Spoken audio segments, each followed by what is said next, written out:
Romanian deadlifts versus good mornings. What are the major benefits and similarities? In this exclusive video, I'll compare all the important details, starting with the movement patterns. If you examine the squat hinge continuum by Greg Nuckols, you'll quickly realize these exercises are interchangeable. The good morning is a hip hinge with a bar on your back, and the RDL is a hip hinge with a bar in your hands. To simplify form, achieve maximum hip flexion by shooting the butt back as far as possible and reverse when the stretch reflex in your hamstrings initiates, which, by the way, is amazing for stretch-mediated hypertrophy. Regarding muscular activation, the primary movers are the same. This includes glutes, hamstrings, erector spinae, and adductors. It's all posterior chain, which perfectly complements squats and deads while looking thick from the rear. Now, both hit the upper back, but there are differences in emphasis. With good mornings, maximum tightness is forced since you fight entering a rounded position. This develops serious T-spine strength, especially when using the SSB, whereas RDLs are more of a yoke developer given the weighted stretch component. The traps in particular are constantly being pulled on even when resting upright. Also, grip and lats are taxed further, though this doesn't matter much since most lifters use straps. And if the lats are under recovery from a previous upper body day or will affect an upcoming session, then RDLs would actually be worse from a blending standpoint. In this way, good mornings create less interference. But honestly, it's not really a huge deal since these factors aren't based in dynamic motion. Overall, the main muscles should get equally built. Secondly, let's talk about safety. Romanian deadlifts are generally considered safer than good mornings, which isn't entirely true, but I'll address why that could make sense. See, most lifters already know how to deadlift, and the RDL is simply an extension of that. Rather than breaking up the lift into two segments, it's now one fluid motion. The negative is controlled, and at most, the plates will skin the ground. We'll go a bit below the knees, and the shins can be used for tactile feedback and bar placement, either through dragging or ensuring that it's not drifting too far away. Thus, form is extremely easy to monitor and standardize. Plus, you can go heavy from day one and not risk injury in the slightest. Whereas, a different situation arises with good mornings. You must master the correct bar placement so it doesn't roll up and down your back or turn sideways, and ensure that you're hinging at the hips instead of falling forward, which is all too common, especially among clueless influencers. So I understand the fear, but it's important to ask, is the exercise the problem or its poor execution and implementation? If you're honest and are able to drop your ego, you'll begin with a lightweight to work on form since it is trickier to learn, then progressively microload over the course of many weeks and months. That's how you get your technique dialed in to match RDLs as it should and fully adapt to tissues. Eventually, you can even do top sets of 3 to 5, yet never experience nagging pains, which many strength athletes have proven to be doable. In an absolute sense, there's nothing inherently dangerous about any hip hinge. It's all about correct load management and scaling progression depending on exercise difficulty. So all things being equal, I cannot claim one is more dangerous than the other. I can propose higher risk on good mornings for impatient gym bros, or I can be extreme and state that the walkout and walk-in portion of an RDL is risky, especially when fatigued, where trunk instability and rotation can be problematic. If anything, you should deadlift or rack pull the weight up first, then put it down. Thirdly, let's cover range of motion. In both movements, there's no arbitrary standard like having a 30 to 90 degree back angle. It's all relative to the active range of our build. So universal ROM doesn't apply here. However, if we're using a straighter leg position or further lowering the torso, then RDLs have a distinct advantage. See, straight leg good mornings can be maintained until you reach around body weight. After that, the laws of gravity will kick in to keep your center of mass in check, and you'll be locked into doing normal good mornings. Of course, there's nothing wrong with that, but that's one less joint angle to work with, which might have been needed for correcting certain weaknesses. And it's not possible to go deeper unless garbage form like squat mornings are employed.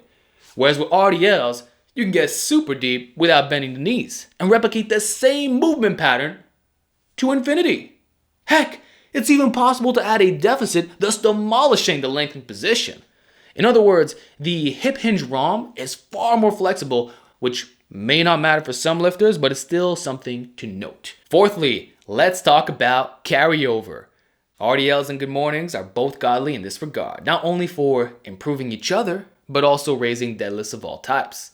After all, the motions are very specific and developed all the correct musculature. For example, by taking my good morning from 185 to 240, it effectively doubled my AMRAP count on a 405 Romanian deadlift, repped it out 15 times. And what's crazy is that not one RDL was performed the muscle building to it. This was 100% pure carryover from a pure hip hinge. That said, it goes the other way too. If you increase your RDL, say by a plate or so, your good mornings won't remain stagnant unless you don't know how to execute it. And in that case, strength gains should still be rapid since you raise your potential. Now, for carryover differences, I'll keep it simple. Good mornings are more specific to back squats, specifically low bar, because we can practice the same bar placement and upper back tightness. And with a strong good morning, any bad positions are a joke by comparison. All you need now is stronger quads, and that should automatically make you a decent squatter.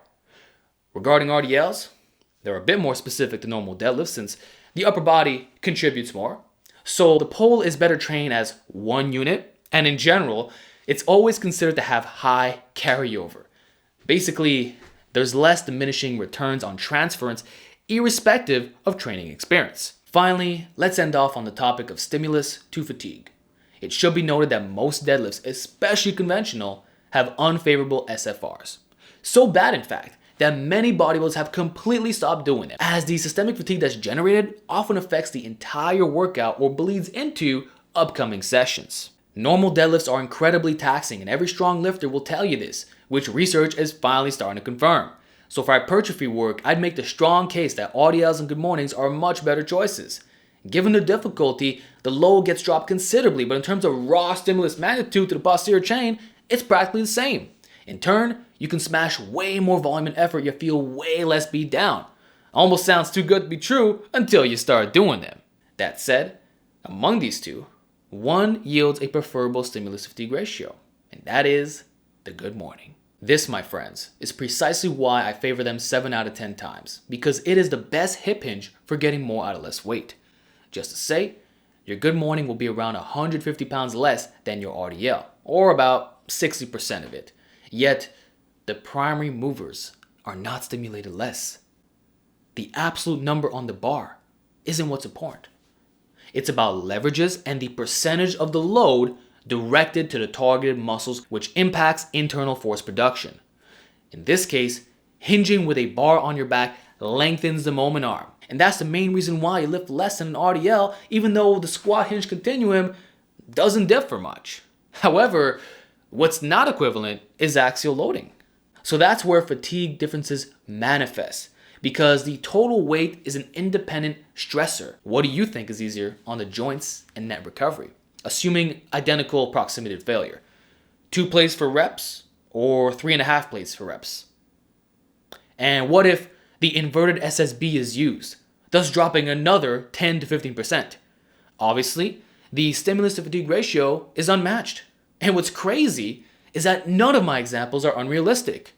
The only time this will be less relevant is if you're so brutally strong that even submaximal sets exceed intermediate deadlift weights, which excludes almost everyone.